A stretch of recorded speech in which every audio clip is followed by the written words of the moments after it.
Kino Alma vit le jour en 2002, poussé par l'initiative d'André-Pierre Bérubé qui en devint l'organisateur durant toute la première année.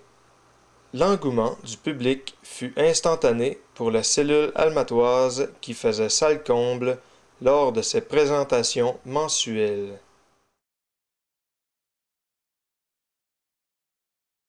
Moi, je suis devenu kinomestre de la cellule Kino Alma en automne 2003, après le départ d'André-Pierre Bérubé, qui a quitté pour raison d'études vers Québec. Kino Alma m'a permis d'avoir un premier public, de présenter mes premières créations à du monde, parce que c'est beau de faire des films et de créer, mais si t'as pas de public, ton film vaut rien.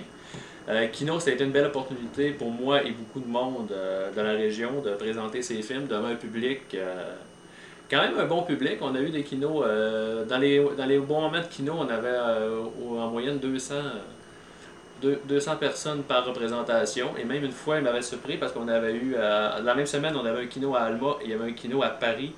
Et le kino à Alma avait attiré plus de monde que lui de Paris. La cellule de Kino Alma a toujours été reconnue comme une cellule un peu trash, un peu vulgaire. Ça m'a toujours fait rire parce que les autres cellules au Québec, eux autres, c'est plus des trucs, c'est plus proche de l'essai artistique. La coopération est beaucoup importante dans Kino parce que, comme moi, pendant longtemps, j'étais le seul avec une plateforme de montage efficace. Fait que j'aidais beaucoup de monde à monter le film. Il y en a, ceux-là qui avaient une caméra, ils prêtaient leur caméra, ils aidaient les films des autres. C'est un bon moment de fraternité et d'entraide, pareil, Kino Alma. Depuis le départ de Simon Boivin, le kino a arrêté pendant 1 an. Il y a un de mes amis qui a décidé de le relancer. Il a fait une représentation, puis après ça, il est parti travailler à l'extérieur. Puis il m'a demandé de prendre le flambeau. Depuis ce temps-là, je suis organisateur du Kino Alma. Pour présenter son film à Kino Alma, c'est vraiment simple. Il y a une boîte, lors de la soirée, on dépose son film dans la boîte. Puis c'est une méthode anarchique, on va piger les films dans la boîte.